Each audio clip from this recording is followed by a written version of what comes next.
very good evening to you. Welcome to What News. I am Wisdom Onisi. First, the headlines. President Tinubu seeks Senate's confirmation of ministerial nominees. Samuel, government takes action to combat non-communicable diseases and mental health. Pakistan, militant attack kills 10 frontier police. And on spot, Man United coach Fletcher charged with misconduct. Now the news in details. The Senate on Thursday received a request from President Bola Tinubu for the screening and confirmation of appointment of 7 ministerial nominees announced in Abuja on Wednesday. The president's request was contained in a letter addressed to the Senate President, Godswill Akpabio, and read at the beginning of the plenary on Thursday. On Wednesday, the president effected a change in his cabinet, sacking 5 ministers and announcing 7 replacements as nominees. Away from that, you know that Vice President Kashim Shettima has aborted his trip to the 2024 Commonwealth Head of Government Summit in Samoa.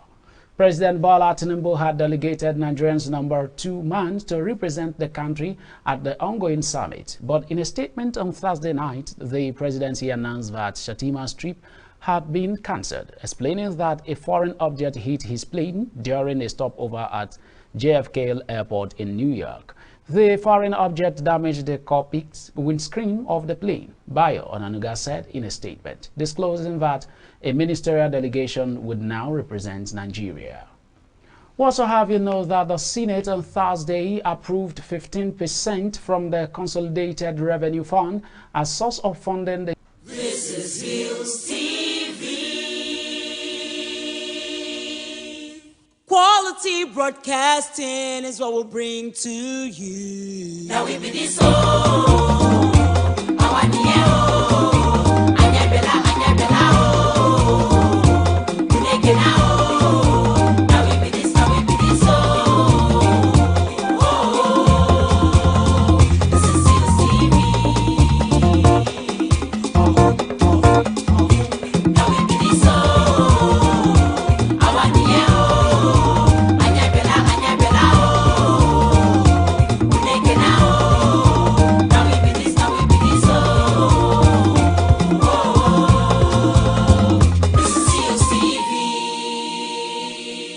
Hillstv, Poker. Welcome back. Now news from other parts of Africa. Thousands of security cameras have been installed across Somalia's capital to monitor the movement of Al-Shabaab militants and reassure residents, but they have also made business owners fearful of reprisal attack. Rolled out this year as part of a municipal government initiative, officials said CCTV cameras have helped authorities keep track of militant activities in Mogadishu and ensure that security forces are doing their job properly. The aim is to stave off the bombing and shootings that have plagued the capital in Islamic Al-Shabaab nearly 2-decade-long fight to overthrow the government. At least 3 people have been killed and 4 wounded in assault on such businesses since the start of October in Daniel and Hordan district of Mogadishu. Mohammed Ahmed Deriye, a deputy mayor, told newsmen.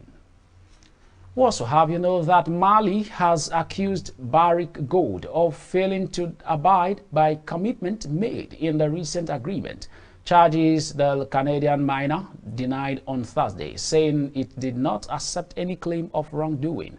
Barrick, the world's second largest gold miner, announced on September 30 it had agreed with the government to resolve disputes over the Laolol and Gonkoto gold mines, days after Malian authority briefly detained 4 Malian staff working for the company.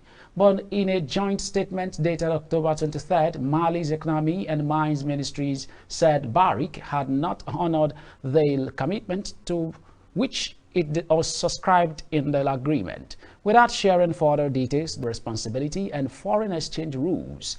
They said there were serious risks to the group's continued operation in Mali. One of those operating license expires at the beginning of 2026.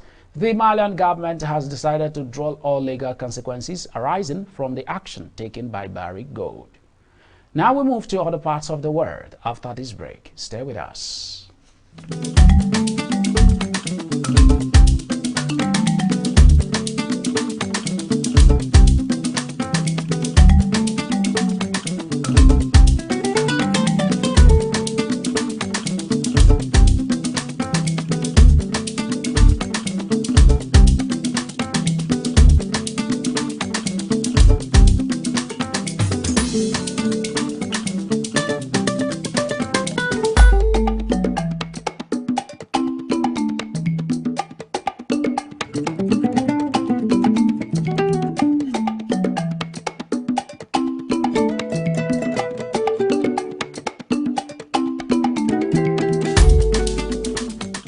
Welcome back. Now, commitment, partnership, and community involvement in tackling the global health challenges posed by NCDs and mental health issues. Highlighting Samoa's unique approach, the Director General of Health, Anu Alec Ekeroma, said the Ministry of Health has successfully introduced the package of essential NCD services into communities, demonstrating strong commitment to tackling NCDs and mental health issues. Away from that, Japan's voters could end more than a decade of Liberal Democratic Party dominance on Sunday, forcing the ruling party into power, sharing deals that could undermine the country's leadership. The general election, 9 days before the U.S. chooses a new president, adds uncertainty to an inflation squeezes Japanese households. Post-war era has had a majority in the lower house of parliament since 2012, ruling a coalition with Kumaito, on which it depends to control the less powerful upper house. We also have you know that at least 10 Pakistani frontier police were killed in militant attack on an outpost near the northwestern city of Deral, Ismail Khan, police source revealed. Thursday attack claimed by Islamic militant group Tehrik-e-Taliban Pakistan comes as Pakistan battles a resurgence of militant attack in its rugged northwest, as well as growing ethnic separatist insurgency in the south. 3 senior police sources confirmed the attack, saying a large group of militants stormed the outpost, killing members of the Frontier Constabulary Security Force. The sources spoke on condition of anonymity as the matter is a sensitive one. The attack was confirmed by Ali Amin Khan, Ganbo, Chief Minister of the Northwestern Province of Khyber, in a statement on Friday that condemned it but did not state the number of deaths. Up next is business. Please stay with us.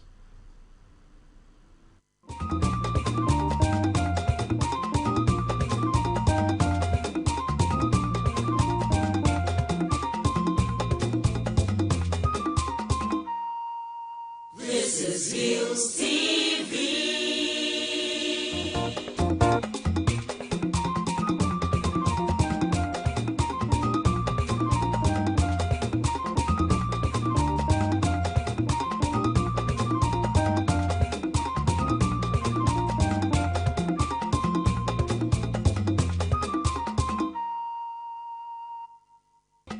Welcome back now to business news. China will offer Taliban tariff-free access to its vast construction, energy, and consumer sector, Beijing envoy to Afghanistan said on Thursday as the alien source reached but diplomatically isolated regime looks to build up its market. Beijing has sought to develop its ties with the Taliban since they took control of Afghanistan in 2021. But like all government has refrained from formally recognizing Islamic fundamentalist groups' rule amidst international concern over its human rights accord and those of women and girls. But the impoverished country could offer a wealth of mineral resources to boost Beijing's supply chain security, although it risks becoming a haven for militant groups threatening China's Xinjiang region and huge investment in neighboring Pakistan.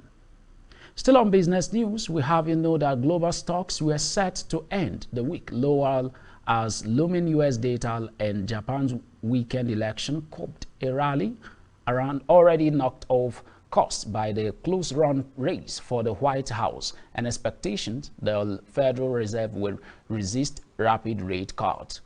MSCI's broad world equity index was steady on the day but heading for a 1.2% slide on the week, its first weekly loss of the month, while European shares also started the day 0.2% lower.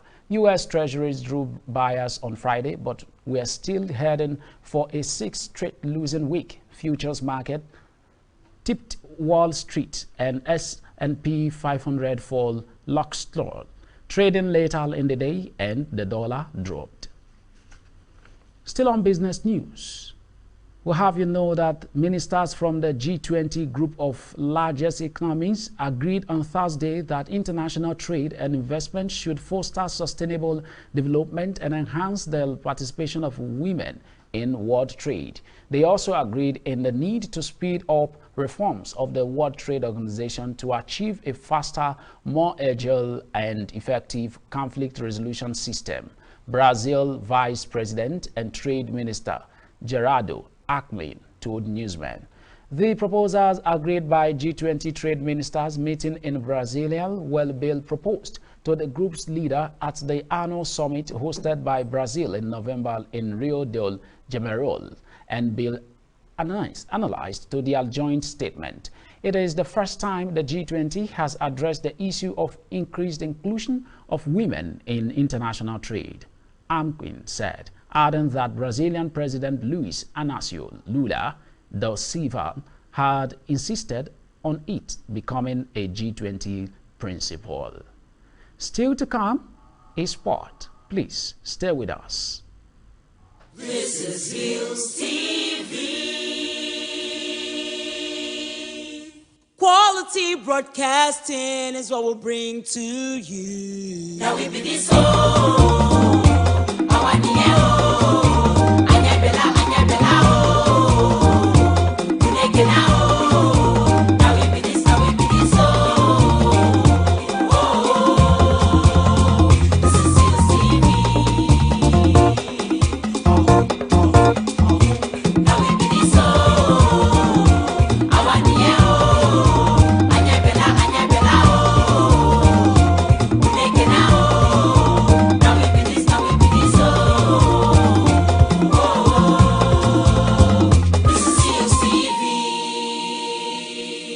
Hillstv, Poker.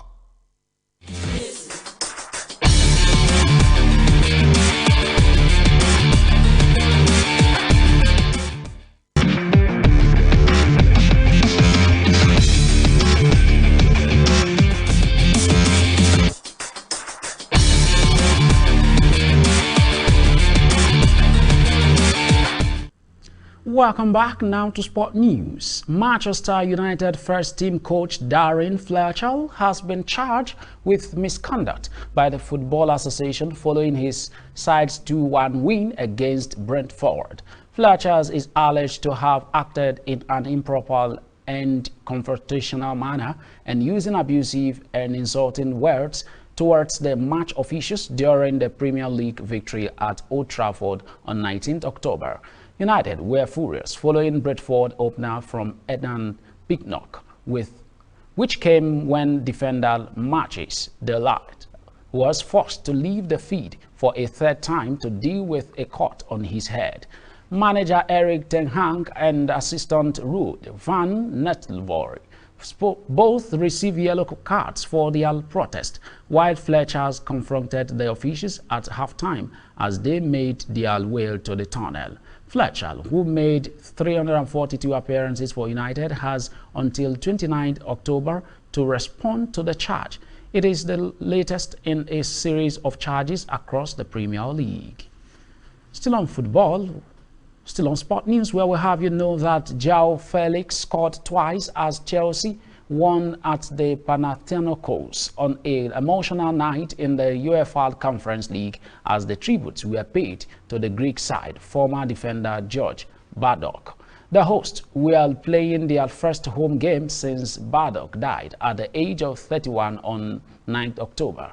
Before kickoff, Panaconatos players trained in shirts with Bardock squad member of 32 on them, while Chelsea player also had up a shirt bearing his name and number. Both set of fans also had up placards with 32 on them. David Bower Starman played through the PA system in reverence to the former Sheffield United player nickname. Players and fans paid tribute to George Bardock before Panaconatos game with Chelsea on Thursday. Over to cricket, where we have you know that Jamil Smith, fabulous 89, and the throw of late wicket gave England the upper hand on a breathless first day of the third and deciding test against Pakistan in Rawalpindi. Smith dragged England to 267 all out. Then the Pakistan top order stumbled to 73-3 to put the tourists in the favorable position to claim a second successive series win in the country. On a pitch Pakistan had decried with giant fans and poacher haters. The host plan was being vindicated thanks in part to some careless England batsmen after the visitors won a crucial toss. Only Ben Ducote with 52 was blameless for his dismissal as England slumped from 56-0 to 118-6 before Smith's impressive rescue art. And that's your sport news on World News. Now we move to the rest of the news after this break. Please stay with us.